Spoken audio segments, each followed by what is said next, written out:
नमस्कार। हमारे चैनल में आपका स्वागत है। Thank you sir, thank you so much. हम आपसे यही जानना चाहेंगे, आने वाले विधानसभा में आपका नाम काफ़ी चर्चा में आ रहा है, किस तरह से इस विधानसभा चुनाव को आप देखते हैं? देखिए, चर्चा में तो मैंने भी सुना है, न्यूज़पेपर पढ़ रही हूँ। अगर पार्टी मुझे कोई जिम्मेदारी देती है या पार्टी अगर मुझे ये मौका देती है तो मैं डेफिनेटली आगे बढ़ना चाहूँगी। लेकिन चर्चा मतलब अब चलती है चर्चा, अभी विधानसभा आ रही है तो बहुत सारी चर्चाएं होंगी, तो चर्चा में नाम चल रहा है। अगर पार्टी एक अच्छे से बात करें या मौका दे एक युवा को, तो मैं डेफिनेटली आगे बढ़ना चाहूँगी। कांग्रेस पार्टी में ऐसा उम्मीदवार नहीं है जो अभी फिलहाल में कि विधानसभा चुनाव में उन्हें मजबूत किया जाए। आपकी मजबूती को देखकर, आपके कार्य को देखकर ये पक्ष आपको इस बार पार्टी आपको आगे बढ़ा रही, क्या कहेंगे? देखिए, महिला कांग्रेस का जो मैंने नेतृत्व किया नागपुर महिला कांग्रेस के अध्यक्ष पद का, उसमें मैंने 2 साल 4 महीने के कार्यकाल में 106 प्रोग्राम लिए। उसमें से आप यकीन करें या ना करें, लेकिन मेरे पास डेट और डेटा पूरा है। 106 प्रोग्राम में से मेरे 94 जो है मेरे आंदोलन है, प्रोटेस्ट है। क्योंकि जिस तरीके से केंद्र सरकार कभी ईडी के नाम पे, महंगाई के नाम पे, महिला सुरक्षा के नाम पे, किसानों के नाम पे, युवाओं के नाम पे, पेपर लीक के मामले जिस तरीके से तेज़ी से आते रहे, तो महिला कांग्रेस ने बखूबी, चाहे धूप बारिश पानी कुछ भी हो, चाहे आंदोलन नागपुर में हो, दिल्ली में हो, बॉम्बे में हो, लाठियां तक खाई हैं सीआरपीएफ की। तो क्यों किया? क्योंकि पार्टी ने आज हमें वो जिम्मेदारी दी है, और इसीलिए दी है क्योंकि कहीं ना कहीं पार्टी ने हम पे भरोसा जताया है, और मैं पूरी निष्ठा और ईमानदारी के साथ अपना काम करती हूँ। अब जो पक्ष का जो भार है, इस बार आपके कंधों पे थोड़ा सा ज़्यादा भार दिया जा रहा है। आपके पक्ष के जो दिग्गज हैं, जो बाकी जो लोग हैं, जो नेता हैं, उनके लिए आपको क्या एक संदेश रहेगा? देखिए, पार्टी मुझे जो भी आदेश देती है, मैं उसको बहुत अच्छे से अपना 100% देने की कोशिश करती हूँ।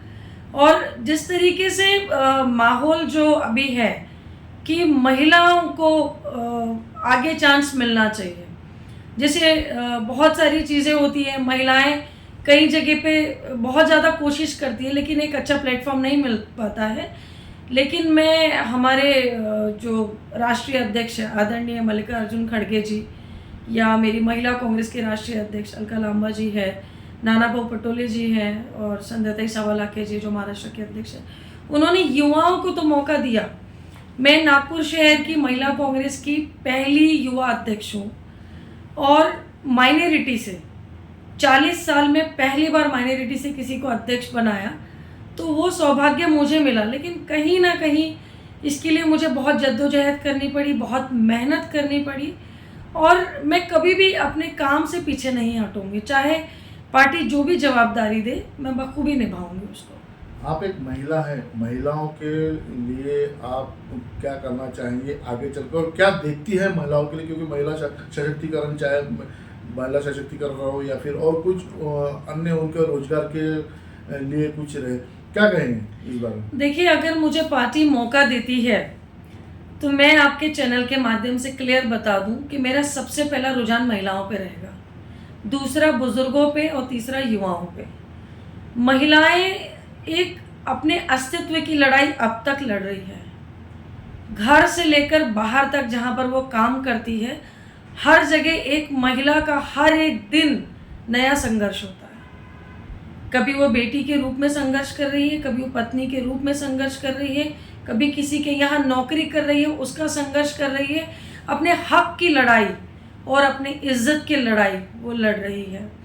मेरा सिंपल बोलना है कि मैं बहुत सेक्युलर सोच की हूँ, मतलब मेरे लिए सर्वधर्म संभाव वाली जो सोच है, मैं उसको लेकर के आगे चलती हूँ। और मेरे साथ सभी धर्मों की महिलाएं तो हैं, साथ में सभी मेरे पुरुष वर्ग जो मेरे भाई लोग हैं, सभी का पूरा समर्थन है। पार्टी से उम्मीद करती हूँ कि अगर वो मुझ पे भरोसा जताते हैं, मैं पार्टी की उम्मीद पे खरी उतरूँगी। और जिस तरीके से आज जो हालात सामने हैं, महिलाओं के ऊपर जो इस तरीके से हो रहा है, माइनॉरिटीज़ के ऊपर भी इतना सारा हो रहा है, तो हमारी लीडरशिप कहीं ना कहीं कुचल दी गई है। लेकिन मुझे कांग्रेस पार्टी से बहुत ज़्यादा उम्मीदें हैं कि वो महिलाओं के बारे में और माइनॉरिटी के बारे में ज़रूर सोचेंगे। मध्य नागपुर की अगर बात की जाए तो बहुत बड़ा एक व्यापारिक वर्ग मध्य नागपुर में देखा जाता है। सभी समाज के लोग वहाँ पर है, जी। माइनॉरिटीज भी है। उनकी समस्याओं को लेकर आप फ्यूचर में आपके क्या प्लान होंगे, क्योंकि व्यापारिक वर्ग और बहुत कंजेस्टेड, रास्ते बड़े छोटे हैं, बहुत सारी अनेकों समस्या है, रोजगार की समस्या और व्यापार को लेकर भी बहुत सारी देखिए, व्यापारी जितने लोग हैं, मोस्टली जितना मेरा स्टडी है, ज़्यादातर व्यापारी जो इतवारी के हैं वो ज़्यादातर या तो वर्धमान नगर साइड में रहते हैं या तो सिविल लाइंस में रहते हैं। वहाँ को जो सामान्य जो लोग हैं, सामान्य तबका जो है, वो सच में बहुत जूझ रहा है। मैंने इतवारी की कुछ गली देखी है, एक गैलरी से दूसरी गैलरी लगी हुई है और सामने में ओपन इलेक्ट्रिक का वायर चल रहा है जो कई जगह से कट किया हुआ है। बारिश का मौसम है, मतलब जिस तरीके से काम होना चाहिए था मध्य नागपुर में। मैं तांडापेट जाती हूँ, बांग्लादेश जाती हूँ, मैं बचपन में जो देखती थी आज भी वही देख रही हूँ। आज से 15-20 साल पहले मैंने जो देखा था, आज भी सेम परिस्थिति है। चाहे हलबा समाज का वो हॉल हो, चाहे मुस्लिम समाज का समाज भवन हो, कोई अंतर नहीं रहा। मतलब डेवलपमेंट के नाम पे मुझे तो फ़िलहाल नहीं लग रहा कि ये 15-20 सालों में कोई भी डेवलपमेंट हुआ हो।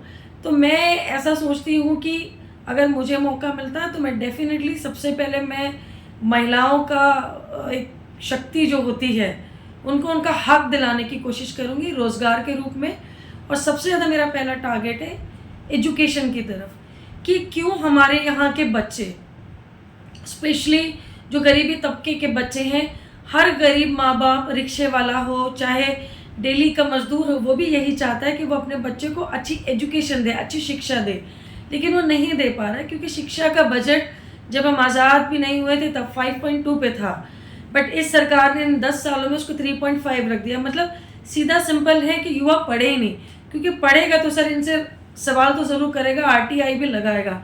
दूसरी चीज़ ऐसा है कि मेरा फोकस ये है कि अगर मुझे पार्टी अगर एक मौका देती है तो मैं यहाँ से UPSC पे ज़्यादा फोकस करूँगी कि हमारे यहाँ के बच्चे UPSC, IAS, कलेक्टर ये सब क्यों नहीं बन सकते। मतलब ये इस तरफ मेरा रुझान बहुत ज़्यादा रहेगा। मतलब पहले से शॉर्ट लिस्ट करना है 80% के कौन से बच्चे हैं, कौन से लड़के लड़कियाँ 10th में जिन्होंने स्कोर किया, 12th में साइंस लेकर के कितने परसेंटेज, तो उनको बाइफरकेट करके प्रॉपर उनको करियर गाइडेंस की क्लासेस फ्री ऑफ कॉस्ट होने चाहिए। इसमें कोई राजनीति नहीं, इसमें कोई बिजनेस नहीं होना चाहिए, ये फ्री ऑफ कॉस्ट होने चाहिए। क्योंकि कोई भी मतलब एक तरीके से सक्षम नहीं होता, हर किसी में कुछ ना कुछ कमियां होती है, शायद हम में भी होगी कुछ ना कुछ कमियां, लेकिन अगर हम लोग ठान लें कि हमें कुछ चीज़ को, सिस्टम को ही अगर हमें ठीक करना है तो कहीं ना कहीं इनिशिएट करना पड़ेगा ना सर, बिना इनिशिएट किए तो नहीं होगा। एक सवाल ये है, क्या मुस्लिम समाज के कैंडिडेट इस विधानसभा में खड़े होना चाहिए? कि उनको लगता है कि मुस्लिम समाज के कोई भी कैंडिडेट को एक टिकट मिल सकती है? देखिए, जिस तरीके से 2024 का अगर आप नागपुर की बात कर रहे हैं, 2024 में लोकसभा चुनाव में कांग्रेस पार्टी को आदरणीय विकास भाऊ ठाकरे जी को 5,17,000 वोट मिले हैं। उसमें कहीं ना कहीं 1/3 क्वार्टर टू 2 लाख वोट्स जो हैं वो मुस्लिम समाज ने दिए हैं। अभी हमारे पास विदर्भ में एक ही MLC थी, वो भी चली गई। तो हमारी लीडरशिप क्या, मतलब हाउस में कोई तो ऐसा होना चाहिए जो हमारे समाज के भी मुद्दों को रख सके। और मुस्लिम समाज देखिए शुरू से कांग्रेस को मतलब हमेशा से वो अपना मत देता आया है। बाकी आला हाईकमान जो भी डिसाइड करेंगे वो फैसला हमारे सर आँखों पर होगा। लेकिन जहाँ तक बात रखने की है तो यही बात मैं कहना चाहती हूँ कि एक महिला को तो टिकट मिलनी चाहिए नागपुर से। अगर शायद मुझसे बेहतर कोई है तो मुझे नहीं पता, लेकिन एक महिला को टिकट मिलनी चाहिए और माइनॉरिटी से एटलीस्ट एक टिकट मिलनी ही चाहिए। और मैं मुस्लिम महिला का आपको एक बात बताऊंगी कि सिंस 1952 से लेके अभी तक पूरे विदर्भ में कोई भी मुस्लिम महिला कभी भी आमदार नहीं बनी।